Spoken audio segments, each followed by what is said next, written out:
कि American president Joe Biden साहब जो हैं, यानी जो इमरान खान साहब का फ़ोन नहीं उठाते थे या मिस कॉल नहीं देते थे और इस किस्म खैर फ़ोन तो मेरे ख्याल में मोदी जी नहीं उठाते थे, ये कॉल करते नहीं थे। हाँ, दोनों में कुछ ना कुछ प्रॉब्लम था, दोनों कंट्रीज़ के जो हेड हैं उसमें। लेकिन बहरहाल इन्होंने ये किया है कि जी इनकी एक स्टेटमेंट आई है आज सुबह से, बल्कि मैं 3-4 इंडियन चैनल्स पे भी गई हूँ और एक हंगामा मचा हुआ है और कहा ये जा रहा है कि जी जो बाइडेन साहब ने ये कहा है कि पाकिस्तान को मोस्ट डेंजरस कंट्री उन्होंने डिक्लेयर किया है और कहा है कि हमारे पास जो न्यूक्लियर एसिड्स हैं, यानी जो हम बताते रहते हैं ना पाव-पाव के बम और ये वो, उनको उन्होंने कहा है कि जी वो महफूज़ नहीं है, महफूज़ हाथों में नहीं है और उनको शक है कि मतलब पाकिस्तान जो है वो उनको ठीक से नहीं सँभाल पा रहा। उनका मतलब उनके कहने का तो तकरीबन यही मतलब बनता है कि न्यूक्लियर एसिड्स जो हैं पाकिस्तान के वो हिफाज़त से नहीं हैं और उसके लिए वो अपनी जो है वो परेशानी वो जता रहे थे। लेकिन पाकिस्तान में जी इसके ऊपर एक हंगामा हो गया और ये किया गया कि उसके फ़ौरन बाद ही जो अमेरिकन एम्बेसडर हैं आजकल पाकिस्तान में, उनको बुलाया गया फ़ॉरेन ऑफिस की तरफ से और हमने उनको बहुत डाँटा हमने, बहुत ज़ोर से उनको डाँटा है, यकीन कीजिए। और उसके बाद जाते-जाते उनको चाय, कॉफ़ी, बिस्किट सब कुछ खिला-पिला के और अगली बार आईएमएफ की डील के लिए उनसे प्रॉमिस लेके जाने दिया हमने उनको, ऐसे ही नहीं जाने दिया। बहुत डाँटा भी और अब हम उनसे पैसे भी लेंगे, देखिएगा आप। ऐसे कैसे उन्होंने कह दिया? मतलब हद होती है किसी बात की, ऐसे तो कुछ भी कहेंगे।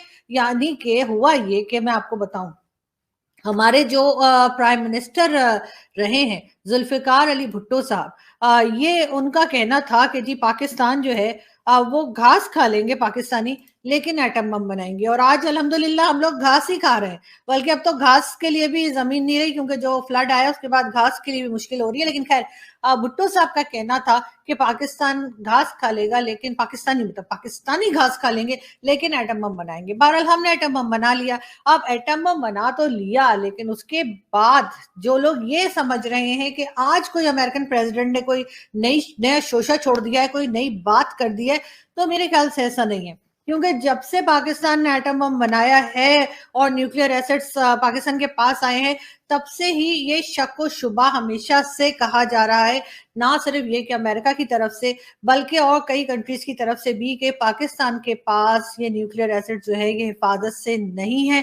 पाकिस्तान किसी और को ये टेक्नोलॉजी बता भी सकता है, दे भी सकता है और यही वजह है कि जिसके लिए कई सालों जो है वो जो बेचारे जिन्होंने बना-बनू के दिया था ये एटम बम, मुझे तो बनाना आता नहीं, लेकिन जिन्होंने हमें ये एटम बम बना के दिया था, बिल्कुल आप ठीक समझ रहे हैं, यानी कि डॉक्टर अब्दुल कदीर खान। जी हाँ, डॉक्टर अब्दुल कदीर खान साहब को जो है वो पाकिस्तान में कई साल हमने हाउस अरेस्ट रखा। अब इसके ऊपर कोई बात नहीं करता, कोई नहीं बताता कि आखिर डॉक्टर अब्दुल कदीर खान को हमने हाउस अरेस्ट क्यों रखा था। कोई तो वजह रही होगी जिसकी वजह से वो हाउस अरेस्ट हुए। लेकिन अगर हम किसी से पूछें, पाकिस्तान में किसी से पूछें, किसी एनालिस्ट से पूछ लीजिए, किसी सीनियर ऑफिशियल से पूछ लीजिए, तो उनका कहना ये होता है कि जी डॉक्टर अब्दुल कदीर खान को जान का खतरा था और इसलिए हम उनकी हिफाजत कर रहे थे। इस वजह से हमने उनको सारी जिंदगी के लिए हाउस अरेस्ट कर दिया था। ये और बात है कि डॉक्टर अब्दुल कदीर खान पूरी लाइफ केसेस लड़ते रहे जिसमें कि वो ये फैसला चाह रहे थे जो उनके हक में हो जाए कि जी उनको फ्रीली घूमने फिरने दिया जाए, मुल्क से बाहर भी जाने दिया जाए और उनके ऊपर जो हाउस अरेस्ट एक तरह का कर रखा था वो पाबंदी खत्म हो। अगर हिफाजत की जा रही थी तो फिर डॉक्टर कदीर खान इधर-उधर केसेस क्यों लड़ रहे थे और वो ये बात क्यों करते रहे बेचारे हमेशा पूरी लाइफ कि जी मुझे इन्होंने बंद करके रखा हुआ है। नेशनल हीरो का दर्जा दिया जाता है, कहा जाता है कि जी डॉक्टर अब्दुल कदीर खान हमारे हीरो हैं। तो कौन-सी एक ऐसी कंट्री है जो अपने हीरो को हाउस अरेस्ट कर देती है? कौन-सी ऐसी कंट्री है जो अपने हीरो को कहीं बाहर जाने नहीं देती, निकलने नहीं देती घर से, इस तरह से बंद करके रखती है कि यहाँ तक कि वो बेचारे जो हैं दुनिया ही छोड़ के चले जाएँ। लेकिन ख़ैर हम तो इस तरह की बातों में पड़ते नहीं हैं, आपको पता है मुझे तो बिल्कुल भी ऐसी बातें करने की आदत नहीं है। मगर साथ-साथ मैं ये ज़रूर कहूँगी पाकिस्तान में जब भी हमने देखा कि दुनिया में कहीं अमेरिका हो या कोई कंट्री हो, वो जिस भी टेररिस्ट को ढूँढ रही होती है, चाहे वो ओसामा बिन लादेन हो और उसामा बिन लादेन को भी हमारे जो फॉर्मर प्राइम मिनिस्टर हैं इमरान खान साहब, वो शहीद बता चुके हैं। रिकॉर्ड पे मौजूद है कि खान साहब ने कहा कि जी उसामा बिन लादेन जो है वो शहीद था, और 10 साल उसामा बिन लादेन हमारे यहाँ रहा पाकिस्तान में, और यहाँ पर वो मुफ्त की रोटियां तोड़ता रहा। अब कहा यह जाता है कि जी अमेरिका ने रखा था, अमेरिका कहता हमें तो पता ही कोई नहीं था, हम तो खुद ढूंढ रहे थे। अब हमारी एजेंसीज बल्कि जो नंबर 1 एजेंसी कहलाती है दुनिया की, उनको 10 साल पता ही नहीं लगा कि उसामा बिन लादेन इधर था, और अगर उनको पता था तो फिर बताया क्यों नहीं? मतलब दोनों चीजों में ही गड़बड़ है ना। अगर नहीं पता था तो फिर आप नंबर 1 एजेंसी कैसे हो गए, और अगर नहीं पता था और मतलब पता था और आपने खुद छुपा के रखा था, तब भी तो गड़बड़ है ना। खैर, मगर हम इस बात को मानते नहीं, और हम इसी तरह से अगर कोई हमें कुछ कहता है तो हम टोपी ड्रामा करके और गोल गोल घुमा देते हैं। इसके अलावा पाकिस्तान की तरफ से कई स्टेटमेंट्स गई, जिसमें खास तौर से लास्ट जो हमारी गवर्नमेंट गई है इमरान खान की। इमरान खान साहब का कहना था, पहले तो उन्होंने कह दिया कि जी 40,000 टेररिस्ट जो है वो पाकिस्तान में मौजूद है, और कहाँ है, किधर है, खान साहब को कैसे पता? अगर पता है तो उन लोगों को पकड़ते क्यों नहीं, और इतने लोग यहाँ पे क्या कर रहे हैं? लेकिन खैर, ये बातें इमरान खान को कौन समझाए। उसके बाद खान साहब ने कहा कि जी अगर मेरी गवर्नमेंट जो हटाई है, यानी खान साहब की गवर्नमेंट जो हटाई है, उससे बेटर था कि पाकिस्तान पे न्यूक्लियर बॉम्ब मार देते। ये स्टेटमेंट दी है जी पाकिस्तान के former prime minister Imran Khan ने, और उसके बाद खान साहब को उसका कोई अफसोस नहीं है। साथ साथ अगर हम बात करें शेख रशीद साहब की, शेख रशीद साहब का कहना है, बल्कि था, कहना था भी और है भी, कि जी हमने पाव पाव के बम बनाए हैं जो हम इंडिया में फेंकेंगे, और जो सिर्फ हिंदुओं को मारेंगे, मुसलमानों को छोड़ देंगे, और मतलब इस किस्म की कई दूसरी बातें जो है वो कही गई। ये भी कहा गया शेख रशीद साहब की तरफ से भी और इमरान खान की तरफ से भी कि एटम बम हमने कोई देखने के लिए नहीं बनाया, चलाने के लिए बनाया।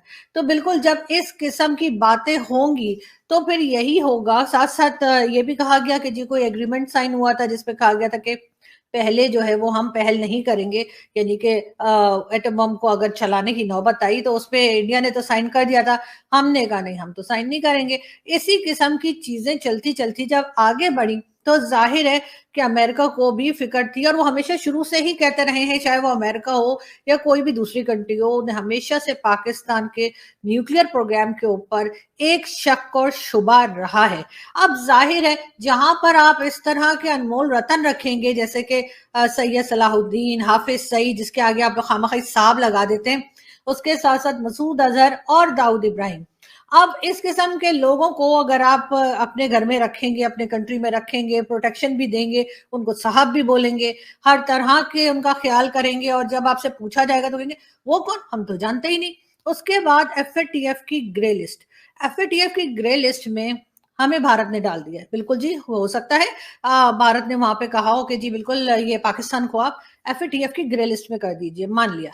लेकिन उसके बाद ये सब अनमोल रतन जो है वो भी क्या भारत ने लाके यहाँ पे छोड़ दिए हैं? मतलब ये लोग जो टेररिस्ट डिक्लेयर हुए हुए हैं, ये टेररिस्ट है या कोई चिड़िया कबूतर है जो उधर से सरहद के पार से इंडिया इधर छोड़ देगा उन लोगों को कि जाओ जाओ बेटा वहां जाके रहो?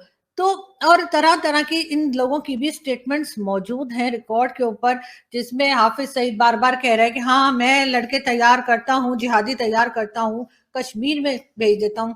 उसके बाद जी फलस्तीन के लिए ये कभी भेज रहे होते हैं, कभी कश्मीर के लिए, कभी अफगानिस्तान के लिए, क्या कुछ कर रहे होते हैं।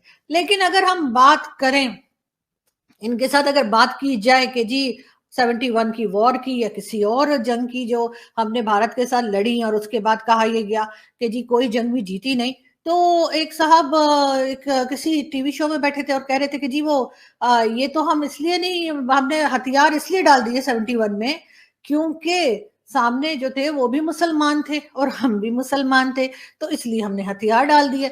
अच्छा जी, बड़ी अच्छी बात है, लेकिन मुझे ये बताइए कि फिर अफगानिस्तान के टाइम पे आपको क्या हुआ? अफगानिस्तान में भी तो मुसलमान ही रहते हैं, वहां के लिए तो आपने धड़ाधड़ डॉलर पकड़े अमेरिका से, और यहाँ से उनको इजाजत दी कि वो जाके ड्रोन अटैक्स करते रहे और अफगानी सिटीजन्स को मारते रहे। यही वजह है कि आज अफगानिस्तान के लोग आपकी शक्ल देखने के, क्या नाम सुनने के लिए भी तैयार नहीं है, और वहां से वो किसी किस्म का वास्ता आपसे नहीं रखना चाहते।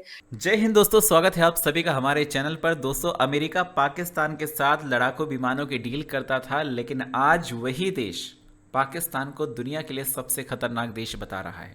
अमेरिका के राष्ट्रपति जो बाइडेन ने पाकिस्तान को लेकर एक बयान दिया है जिसमें उन्होंने कहा है कि पाकिस्तान दुनिया का सबसे खतरनाक देश है। उन्होंने कहा कि मुझे लगता है कि शायद दुनिया के सबसे खतरनाक देशों में से एक पाकिस्तान है, क्योंकि इस देश के पास बिना किसी समझौते के ही परमाणु हथियार है। व्हाइट हाउस ने यह बयान जारी किया।